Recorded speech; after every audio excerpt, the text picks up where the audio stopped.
welcome back to another episode of Cuisine for the Quarantine. Hi, my name is Rob Summerall. Do you ever wonder what to pull out when people drop in for that quick coffee and dessert, and maybe you don't have anything but cookies in the pantry? Well, listen, we're going to use something where all you're going to have to do is snag some things that you probably have in the pantry anyway, maybe a little nip from the liquor cabinet, and you're going to make a dessert that's going to transport you right on down to the Mississippi Bayou in Nawlins, baby. Tonight we're cooking Bananas Foster.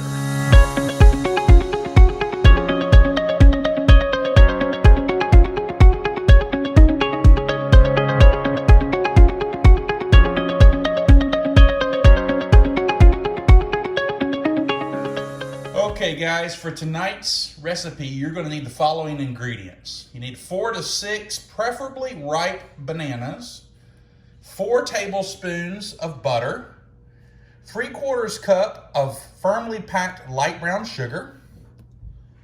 You need to have some cinnamon. How much cinnamon do you need? You need half a teaspoon of ground cinnamon. This is fresh nutmeg. We're going to just grind up, shave off about a pinch of that. And then we've got a few liqueurs we're going to use. We've got here banana liqueur, which is totally useless for anything but this recipe. We've got about 1/4 cup of it there.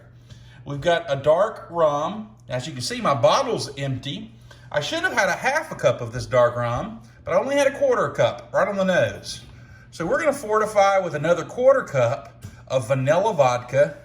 And then you're going to need some hard and firm delicious vanilla ice cream. So my family loves this dessert. We are originally from the Mobile area. Bananas Foster actually originated in Brennan's restaurant in New Orleans. Mobile's culture and New Orleans culture, cuisine-wise, is very similar. You find a lot of the same ingredients, a lot of the same foods as things just traveled down I-10 on the Gulf Coast. There at Brennan's, they were honoring a man in the city who was winning an award, Mr. Foster, and they wanted to invent a recipe for him. And so Bananas Foster was born. Now I will tell you, the first time I ever had Bananas Foster, I was at a hoity-toity luncheon where we had a guest speaker come in for the church where I was at. And he had an old friend in our church that I believe they had gone to high school together. And he took this guest speaker to a very nice restaurant, one of these club places where you had to have a membership and then you also paid for your food. And because I was on staff at that church, they invited me along. They came around after we had lunch and they asked would we care for any dessert. And the man who was hosting us said, yes, he would very much like Bananas Foster. And the man who was waiting on us said, I'm sorry, sir, we're not serving that today. To which the man replied, we'd very much like some Bananas Foster. And the waiter said, let me see what I can do. And he scuttles off on back to the restaurant, to the kitchen in the restaurant. And he comes back out, and they make Bananas Foster tableside. I was blown away. I was kind of a novice in the culinary world. Since then, I kind of know Bananas Foster is typically made tableside. And you're going to see why here in just a second, because it's quite the production.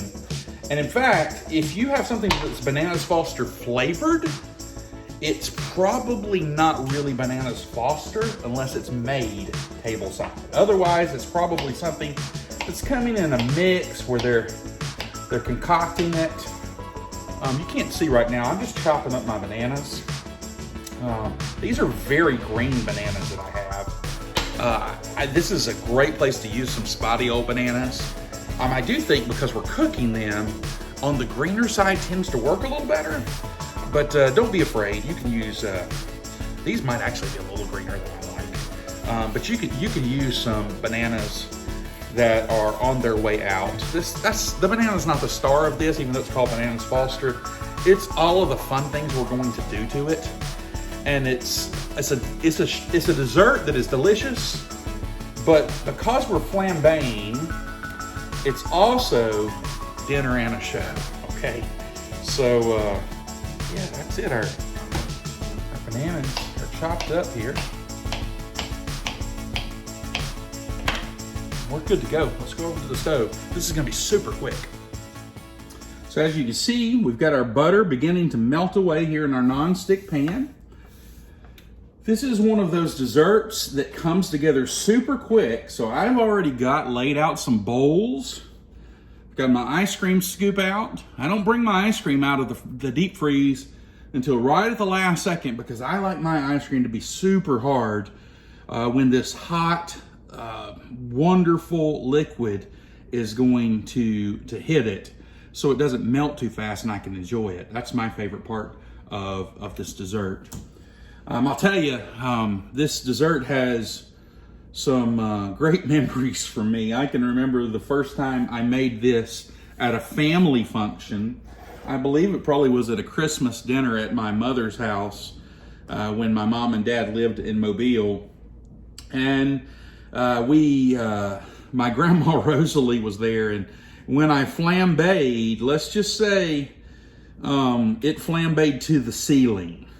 Okay, my pour may have been a little heavy that day, or maybe I had a stronger liqueur than I meant to have. I don't know what mistake I made, but when I flambéed, it went to the ceiling. I can still remember my grandma Rosalie.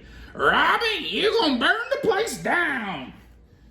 In her own little way that she could do. We've got 3/4 cup of brown sugar there. We're just gonna let that get happy. This is gonna be probably the quickest video I've ever made because this dessert is so quick. And your people will eat it quick because it is so delicious. It is so delicious. And look how simple this is. We've got butter.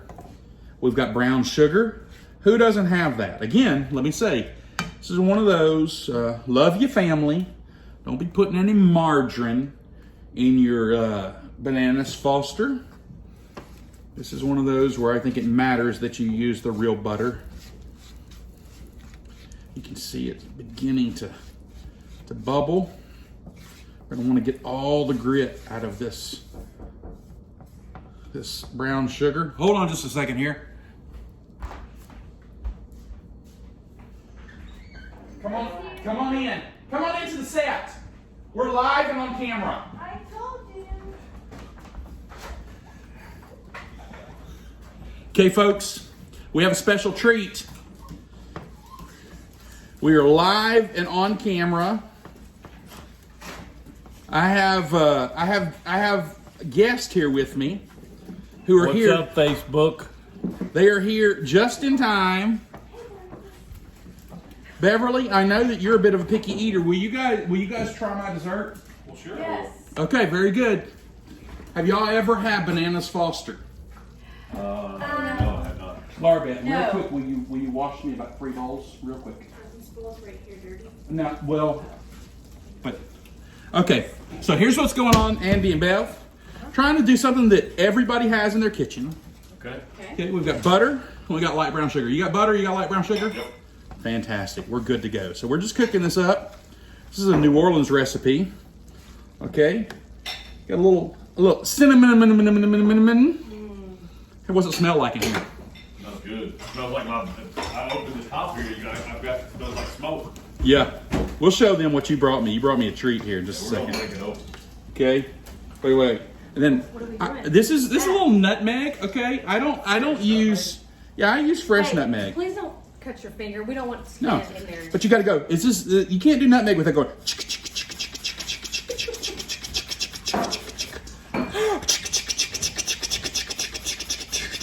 And it smells like eggnog. Friends, listen. Don't be feeding your family that nutmeg that's been in your cabinet since 2003. Okay, go buy you some fresh nutmeg. It will last forever. It's worth it. It doesn't cost much money. Now remember, we're cheating on our liqueur because we're cheating on our liqueur because we didn't have enough rum. Okay, Well, you should have told me. so let's go here. Well, we're cooking. This is cuisine for the quarantine. This is the first time I've had a live studio audience. I'm very excited. Somebody else needs to break out a camera so I can have a second camera angle. Okay. Oh yeah, we're recording live. Okay, here we go. We have that is one liqueur. Can you smell the bananas? Turn sideways for me, Andy. You have to restart it. Restart it. Okay. Then we're gonna have our vanilla vodka, which we've never used before. And then our dark rum. We're kind of heavy on the liqueur tonight. Are we gonna be able to drive? Hit the lights. Hit the lights there, Bev. Where's the light bulb? Oh, Nice. Nice. Nice. So you can see that we're flambeing. This is why the kids can drink it, because we're cooking all the alcohol off. Okay? Cooking all. If I was at a hibachi, I'd sprinkle some pepper on top, and it'd be fireworks, right? There we go. There we go. Well, I don't want to catch it. See, you did. Catch your special. No. That's okay. It's heat resistant. Cooking. It's heat resistant. Okay, Laura, let's start scooping ice cream.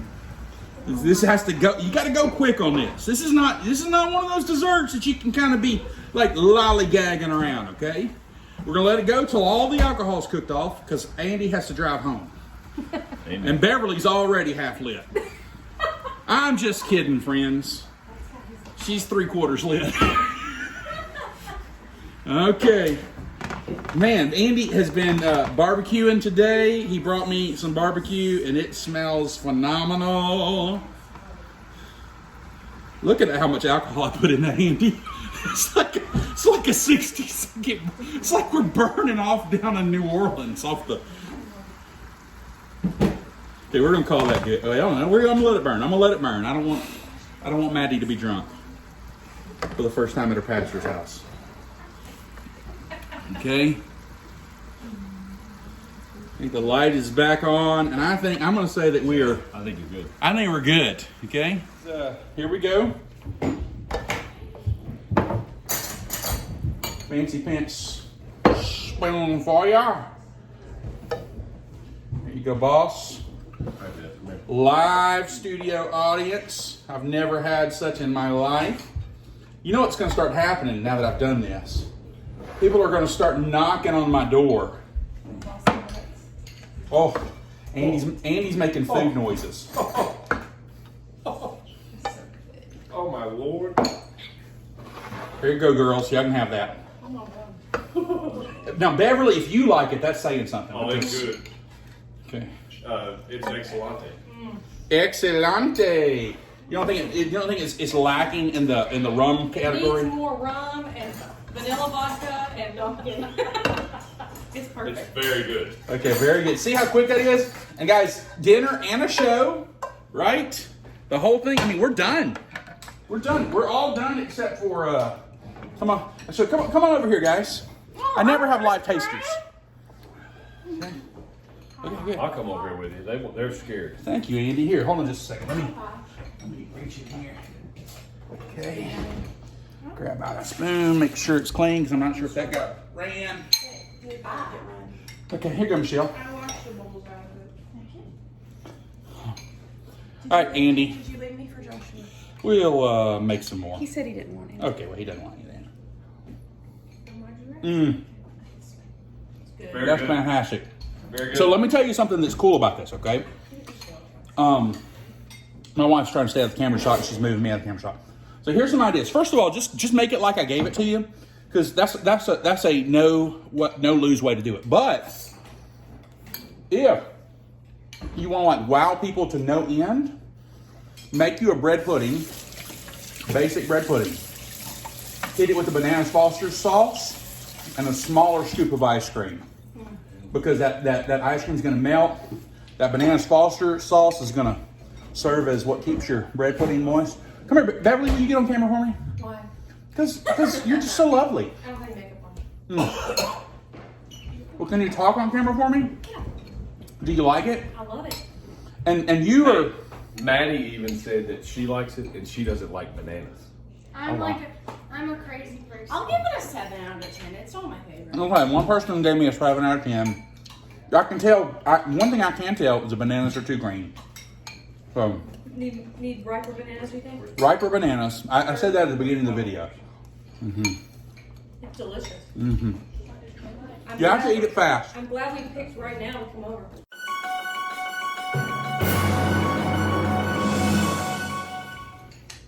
Okay, guys, little bonus coverage here, action. Andy and I have, by Andy I mean mostly Andy. Yeah, pretty much all Andy. Like by the I part, what I mean is I drove to his house and dropped off a piece of meat. Yeah, you did. But it was very good. But we put it on at 7 this morning. Okay. And yours has been off about 30 minutes. Holy moly! So how many hours was that? It's been yours was about 13. 13 mine was hours. right at 12. Look at the bark on this, guys. Look at the bark. Oh my goodness. And it's hot. Oh, look at the smoke ring. Yeah, the smoke ring's pretty good. I can tell you use some hickory.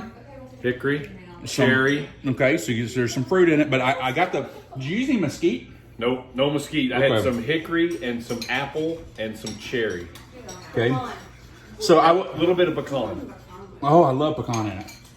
Oh my goodness. That makes me never want to eat Bananas Foster again. Did you use a similar rub to me? My rub had, I shook some of that on top of mine. Did you use more brown sugar? Mm-hmm. Yeah. I used more brown sugar. Now, there's no brown sugar on yours. I went with Bob's Big Byron's butt rub. I got this. I was turned on to this by Big Matt, my brother. Yep. Big Matt is a big fan of Big Byron's butt rub.